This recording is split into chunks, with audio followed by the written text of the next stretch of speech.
Nike and Under Armour have been taking over the sports world by storm since 1964 and still surpassing limits that no one could even imagine would exist. Which do you choose, Nike or Under Armour? This is such a debated question that companies and athletes have asked themselves for a long time. Our research has revealed that there is more to behind just the logo that you have on your shirt. We chose to study the organizations Nike and Under Armour. Geneva and I support both companies, so studying the differences between the two seemed relevant and interesting. Under Armour being founded by a University of Maryland alumni also directly connected us with the organization. The goal of our study is to understand the difference between Nike and Under Armour on a deeper level than just brand preference. We wanted to look closer into the history, branding strategies, internal differences between the companies, and how they are each so successful. Studying the differences between the two companies has allowed us to understand their basic differences and also to see the success of an established company versus a newer company. Kevin Plank, University of Maryland alumni special teams captain for the Maryland Terrapins football team, founded Under Armour in 1996. He created the company after many frustrating years of having to change his shirt multiple times at practice during 2-a-days. After much research on synthetic fabrics, Plank launched his new company out of his mother's basement in Washington, D.C. 1 year and a few trips up and down the East Coast later, and Under Armour had made a $17,000 profit, well on their way to becoming the next big thing. In 1998, Under Armour planted their headquarters in Baltimore. Their mission statement is to make athletes better through passion, design, and the relentless pursuit of innovation. Nike Incorporated was founded in 1964 by a nationally respected University of Oregon track and field coach, Bill Bowerman, and student-athlete Phil Knight. They created Nike based on the idea that they could make better shoes for runners. Nike's mission is to bring inspiration and innovation to every athlete in the world. If you have a body, you are an athlete. Nike has repeatedly made well over its projected revenue and has been highly successful over the years. We collected organizational documents such as financial records, company policies, management outlines, and other public records. We also examined recent blogs, past vlogs, videos, and newspaper articles. By examining both organizational documents and media documents, we were able to study logistics, official records, statements from the perspectives of both organizations, and also universal opinions from an outsider's point of view. The outsider point of view can come from personal blogs, newspaper articles, consumers, competitors, and sponsors. We analyzed our data by comparing aspects of Under Armour to those of Nike. For example, we spent a lot of time comparing the two organizations' branding style by looking at advertisements and other business collateral. We analyzed the managerial structure of both companies all the way down to the smaller employer groups that handle certain sectors of their companies. Examples of these are community initiation programs that both companies entail. Foundations such as the Nike Foundation, Power in Pink, and many more each create subcultures in the companies, changing the entire dynamic of the culture. We wanted to make sure our research for both companies has some similarities so we can make our comparisons fair and equivalent. Comparing most recent organizational structures allows us to see how a more established company like Nike is continuing to thrive and how Under Armour's organization approach is allowing them to keep up and surpass standards already set. Collecting data regarding reputation, endorsements, sponsorships, and opinions on preferences allows us to analyze how each company is viewed nationally and internationally by all those who are affected. We also created a survey that allowed us to obtain data directly from our peers to see how they perceive each company and who they prefer. Our wide range of data gave us an idea of how people our age in our area are influenced by these companies, both physically through their products and emotionally through their marketing strategies.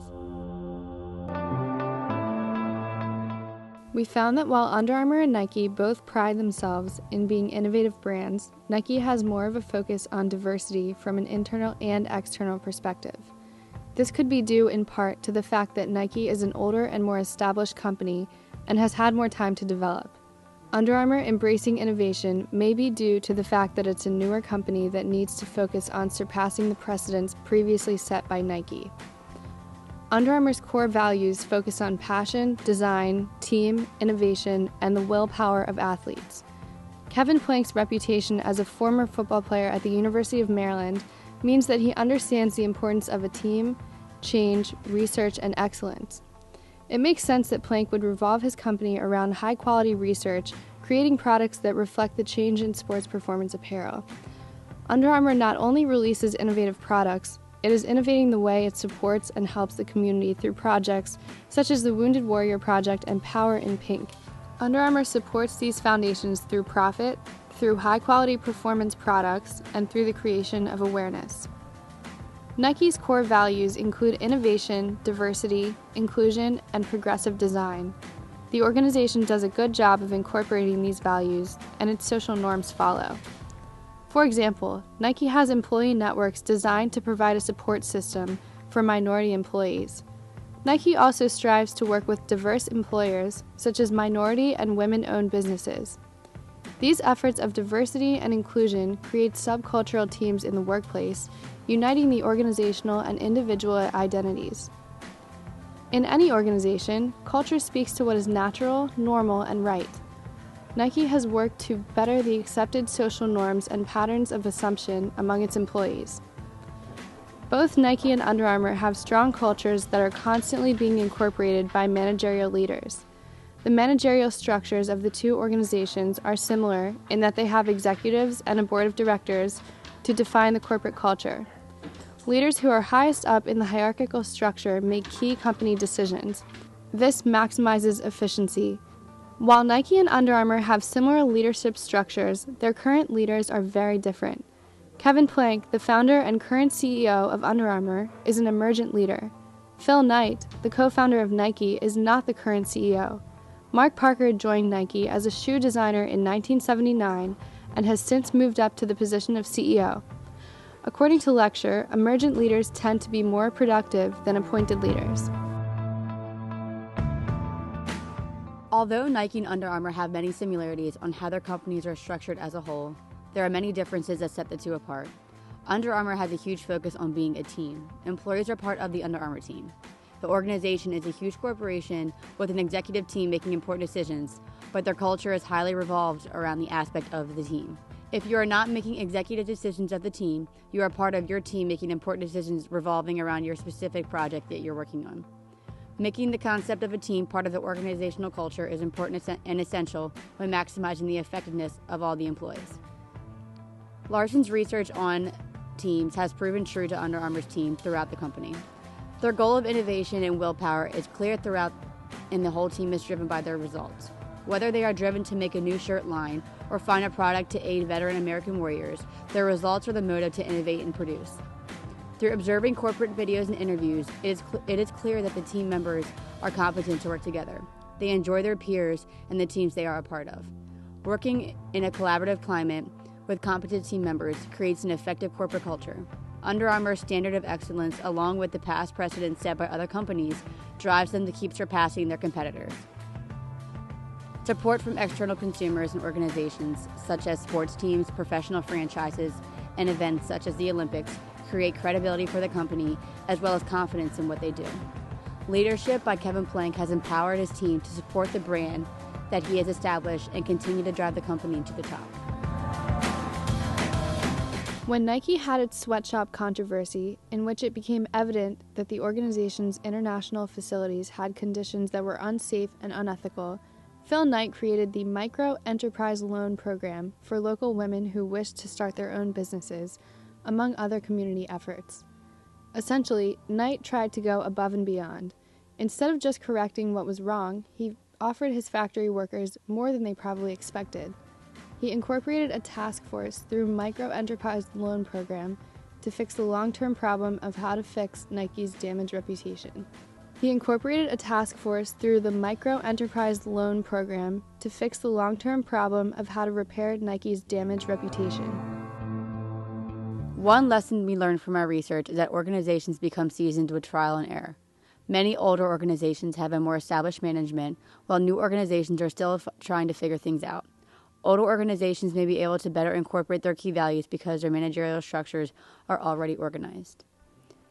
Nike has had very effective marketing styles that appeal to both athletes and non-athletes. Because Nike is a house brand, it has a lot of prestigious athletic sponsorship, such as 2014 Winter Olympics and the NFL. Nike has done a great job of international expansion, acquiring competitive soccer and baseball sponsorships overseas. Under Armour has done a great job as a newly established corporation on making a name of themselves not only with their products but through their sponsorship and endorsements of big name teams and athletes that are proud to wear Under Armour. Ray Lewis, Notre Dame, University of Maryland, and countless other collegiate sports perform in Under Armour. With media being so prevalent in the generation in which Under Armour established themselves, they have utilized it to its fullest and made it clear that they are a company here to stay. Nike's previously mentioned sweatshop controversy was a major setback for the organization. Word about the problem spread like wildfire, and no matter what Nike has done to fix its image, the facts still remain. Some people said that Phil Knight didn't do enough or that his response was insufficient. While Nike has managed to turn its image around somewhat, the company will never be the same. Under Armour had a major issue involving the 2014 Sochi Olympics. Their Olympic skin suit was promised to decrease speed skating times, and results did not equate. Because of this issue, Under Armour will have to focus on gaining its credibility back through more accurate and new products that will produce promised results. This knockdown to its credibility will reveal whether the organization will be able to use its marketing abilities and establish support to bounce back. Our recommendations for stakeholders is to buy and invest in the organization that they believe in, whether it is Nike or Under Armour. Whether you are showing your school pride or looking for a new training shoe, you should support the company whose values you agree with, whose products you like, and whose brand you wish to represent. There truly is no right or wrong when it comes to Nike versus Under Armour. The goal of our project was to find the key differences between Under Armour and Nike's internal and external organizations. After researching, we were able to find the drives and motives that keep these companies striving for excellence on a daily basis. We studied the effects our marketing and branding strategies had on their products. We found many failures, but way more success. Which do you choose?